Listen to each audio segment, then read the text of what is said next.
Nebuchadnezzar the king made an image of gold 90 feet high and 9 feet wide. He set it up on the plain of Dura in the province of Babylon. Then the herald loudly proclaimed, "To you the command is given, O peoples, nations, and men of every language, that at the moment you hear the sound of the horn, flute, lyre, trigon, harp, bagpipe, and all kinds of music, you are to fall down and worship the golden image that Nebuchadnezzar the king has set up. But whoever does not fall down and worship shall immediately be cast into the midst of a furnace of blazing fire." For this reason, at that time, certain Chaldeans came forward and brought charges against the Jews. They responded and said to Nebuchadnezzar the king, "O king, live forever. There are certain Jews whom you have appointed over the administration of the province of Babylon, namely Shadrach, Meshach, and Abednego. These men, O king, have disregarded you. They do not serve your gods or worship the golden image which you have set up." Then Nebuchadnezzar, in rage and anger, gave orders to bring Shadrach, Meshach, and Abednego. Then these men were brought before the king. "Now, if you are ready at the moment you hear the sound of the horn, flute, lyre, trigon, harp, and bagpipe, and all kinds of music, to fall down and worship the image that I have made, very well.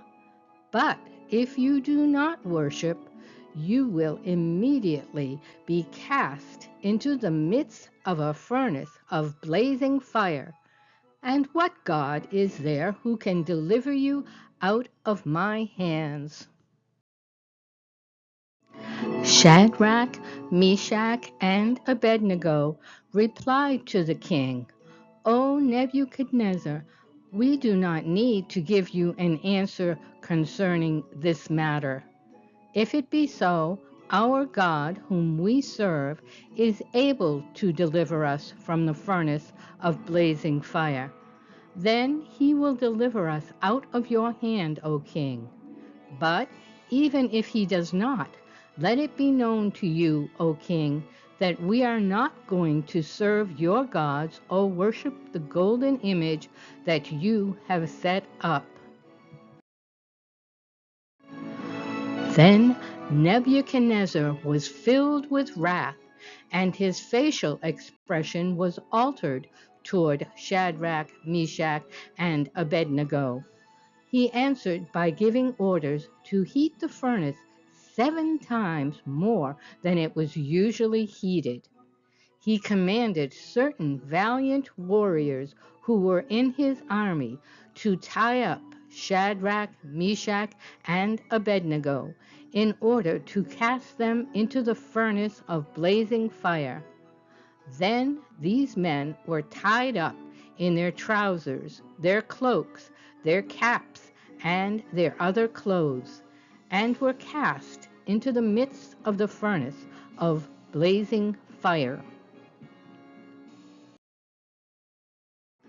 For this reason, because the king's command was urgent and the furnace had been made extremely hot, the flames of the fire killed those men who carried up Shadrach, Meshach, and Abednego. But these 3 men, Shadrach, Meshach, and Abednego, fell into the midst of the furnace of blazing fire, still tied up. Then Nebuchadnezzar the king was astounded and stood up in haste. He said to his high officials, "Was it not 3 men we cast bound into the midst of the fire?" They replied to the king, "Certainly, O king."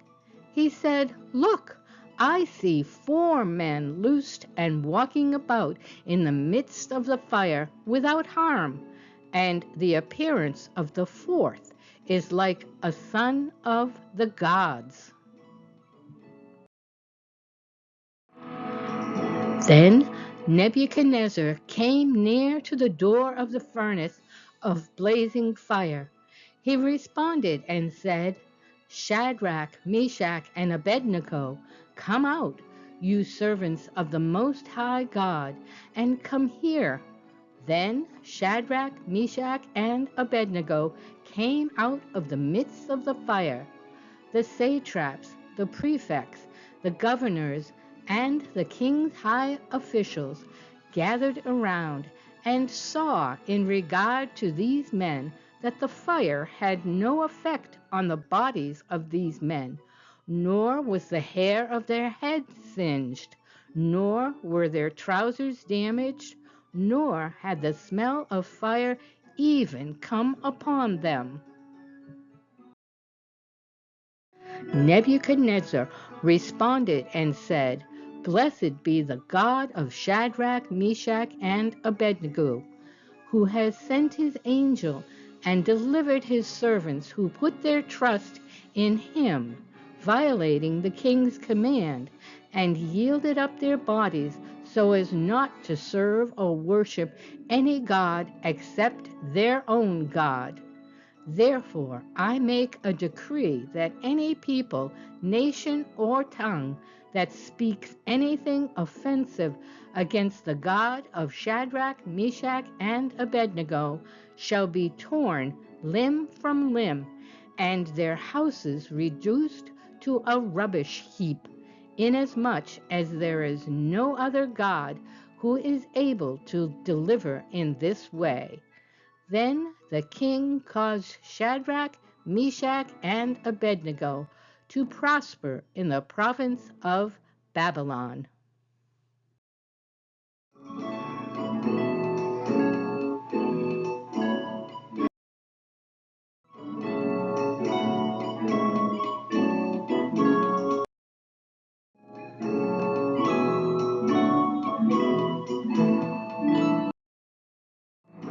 For behold, the day is coming, burning like a furnace, and all the arrogant and every evildoer will be chaff, and the day that is coming will set them ablaze, says the Lord of hosts, so that it will leave them neither root nor branch.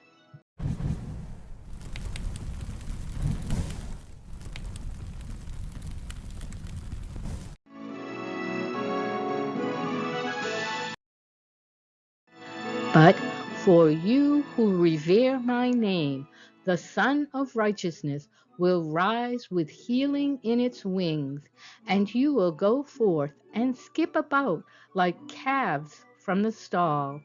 You will tread down the wicked, for they will be ashes under the soles of your feet on the day which I am preparing, says the Lord of hosts. Remember the law of Moses, my servant, even the statutes and ordinances which I command him in Horeb for all Israel. Behold, I am going to send you Elijah, the prophet, before the coming of the great and terrible day of the Lord.